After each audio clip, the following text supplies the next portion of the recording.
Christmas in the Smokies is quite a roller coaster of a film. It started off really slow and then it picked up a bit and then it dropped off again.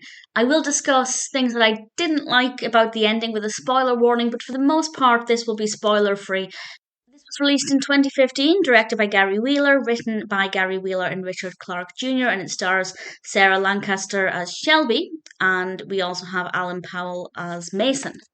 And Shelby's going through a bit of a rough time because her family's farm looks like it might have to be sold off because they haven't got the money.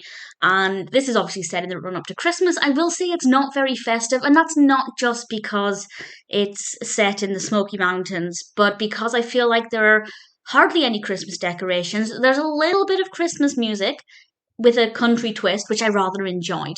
But people aren't really doing Christmas activities. There are no decorations. The clothing isn't very festive.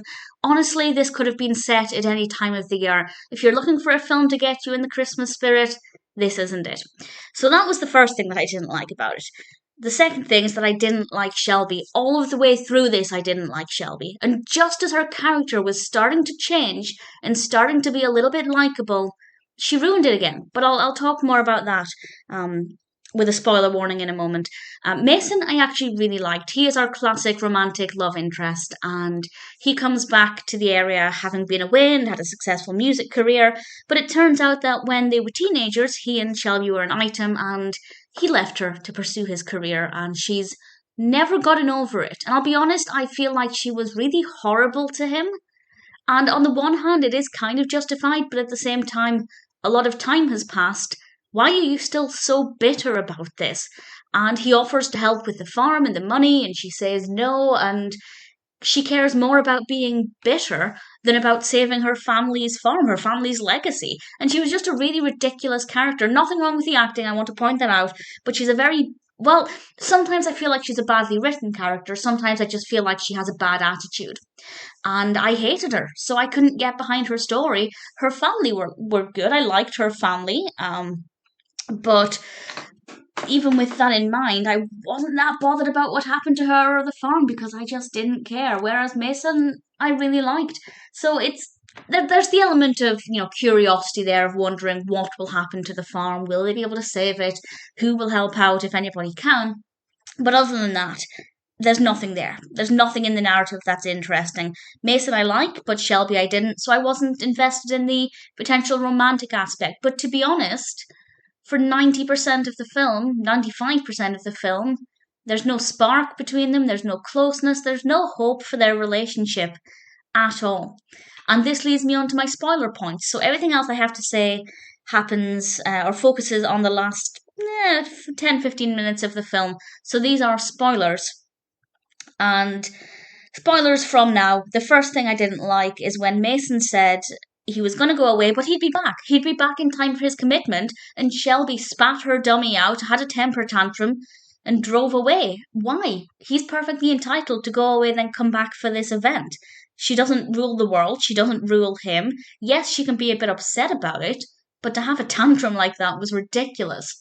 And then all of a sudden, the next thing we know, they're smitten with each other. It came out of nowhere. And you can't go from being the most bitter, self-centered person in the world like Shelby was to suddenly being in love with this person. There was no hint of that. There was no hint of this love. She'd clearly left the love behind and only had hatred for him. That's all we saw. If we saw little bits of love for him throughout, bits of confusion perhaps in her mind, I would have understood it, but it came out of nowhere. There was no spark before that, so it made no sense. It's a pretty badly written film. It's not very festive, but I liked the location. I have to say, visually, it was quite an interesting film. Not a festive film, but one that I still enjoyed in terms of the location. It's apparently filmed in a place called, now I'm probably going to mispronounce this, but Dahlonega, Georgia. I apologize. I've never heard of that place before, but it is gorgeous. It is absolutely stunning. So that was nice. Mason I liked as a character. I also quite liked Barry Corbin as Wade. He was pretty awesome as well. So there were some good things about it. Would I recommend it? I genuinely don't know. I don't know. I'd say if you're curious, if it sounds like it could be your kind of film, give it a go. You never know. But it's not one I will ever watch again. I feel like there are a lot of problems with the narrative and with the character of Shelby, and it's not festive. It definitely isn't festive, so it's not really a Christmas film. And with that in mind, it kind of ticked very few boxes. Christmas in the Smokies has a few good moments, but all things considered, it's not very good.